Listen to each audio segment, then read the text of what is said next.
Baik, terima kasih atas waktu yang telah diberikan pada saya. Saya atas nama Ignatius Afrianto Saktian, NIM 2103030090,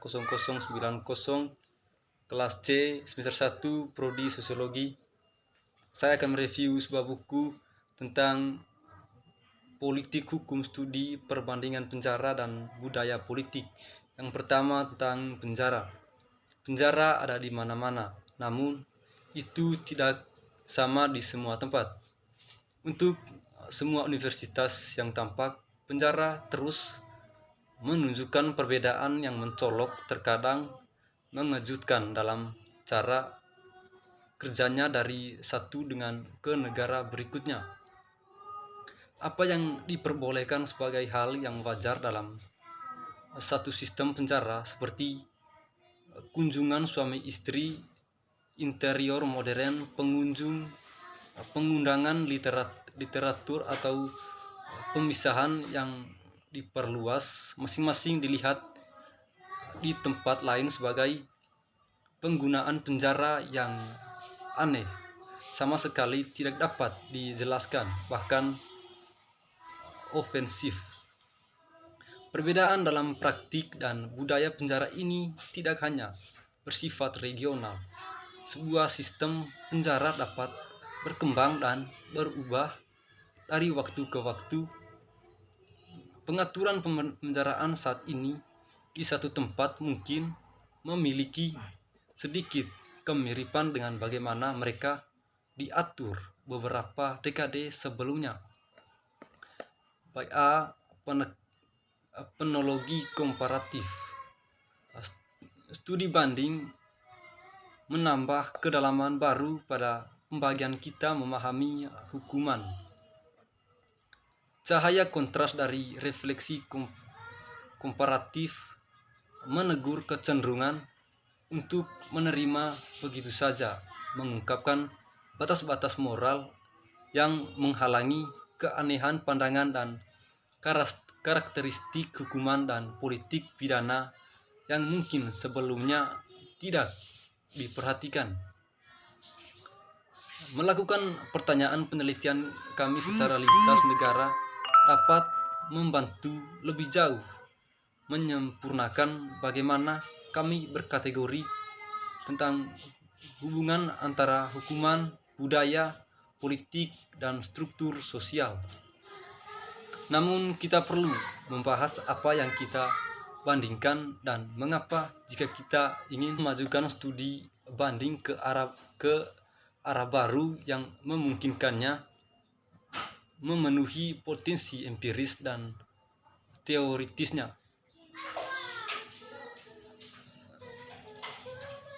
Sosiologi komparatif hukuman terus terhalang oleh ambiguitas konseptual mengenai penjara dan politik pidana. Keterbatasan konseptual ini berakar pada meluasnya hukuman. Penologi komparatif kontemporer berkembang dalam bayang-bayang pengertian hukuman yang dialami pada akhir abad ke-20 di Amerika Serikat dan Inggris serta negara-negara lain terbukti pertama dalam apa yang tampaknya praktik-praktik integrasi dan perlakuan individu diganti dengan pemisahan hukuman, teknik aktuaria masyarakatan yang lebih populasi penjara yang meningkatkan pesat dalam munculnya politik populis dan ganas. Parodi dan tragedi pemenjaraan massal dirasakan benar-benar tidak terduga hingga akhir tahun 1970, di mana saat itu kesejahteraan masyarakat terlihat telah berhasil sebagai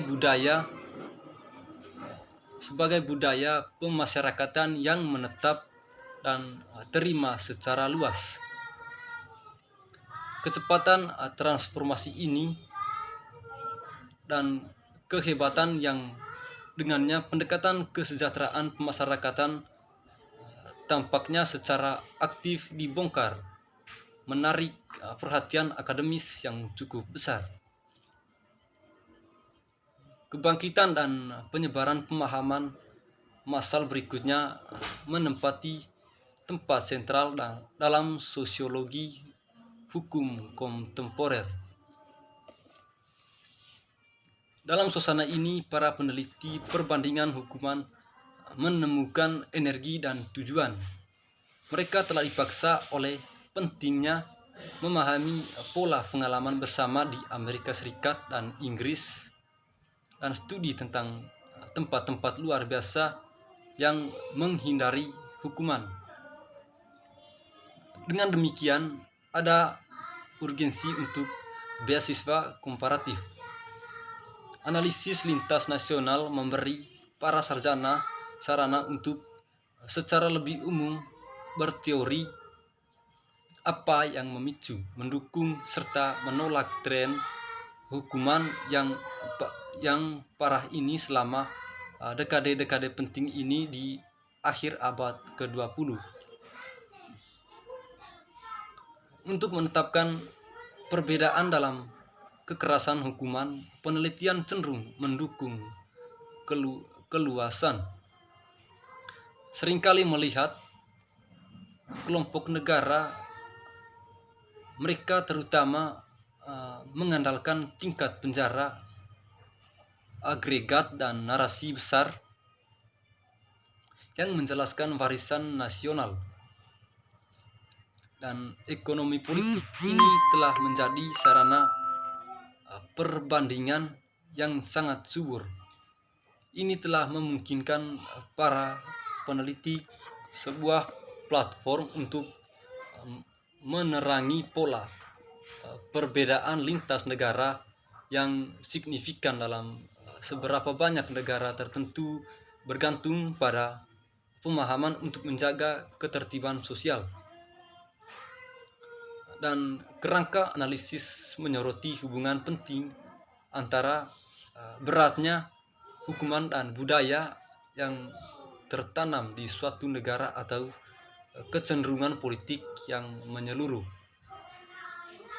Namun pendekatan yang luas untuk perbandingan hukuman ini juga telah meninggalkan kita dengan kesenjangan dalam pemahaman kita dan penjelasan untuk budaya pidana yang berbeda.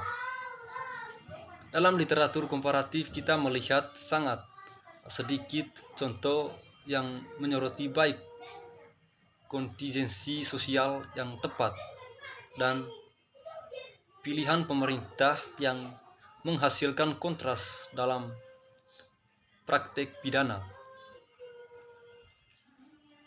Kami memiliki lebih dari sedikit contoh yang secara sistematis menunjukkan perbedaan empiris di lintas negara tergantung bagaimana orang dipenjarakan. Kelainan ini disebabkan oleh keterbatasan konseptual yang mendasari kriminologi komparatif. Dominasi hukum dan karenanya abstraksi dan agresi dalam studi perbandingan berarti bahwa baik pemenjaraan maupun politik pemasyarakatan tetap tidak jelas dan dikonseptualisasikan secara tipis. B. Irlandia dan Skotlandia. Penelitian komparatif telah bekerja dalam beberapa batasan logis, teoritis, dan metodologis dan tujuannya. Perbandingan pidana historis ini berlokasi di Irlandia dan Skotlandia yang timbul dari pengetahuan bahwa geografi teori pidana dan perhatian komparatif kami terjadi sejumlah kecil wilayah. Tarif penjara ekonomi politik dan warisan sejarah yang bertahun lama mungkin dapat membantu menangkap dan menjelaskan aspek dominan dari hukuman di Inggris dan Amerika Serikat, tetapi pola hukuman yang berbeda ini telah menimbulkan prasangka terhadap pertanyaan komparatif umum kita.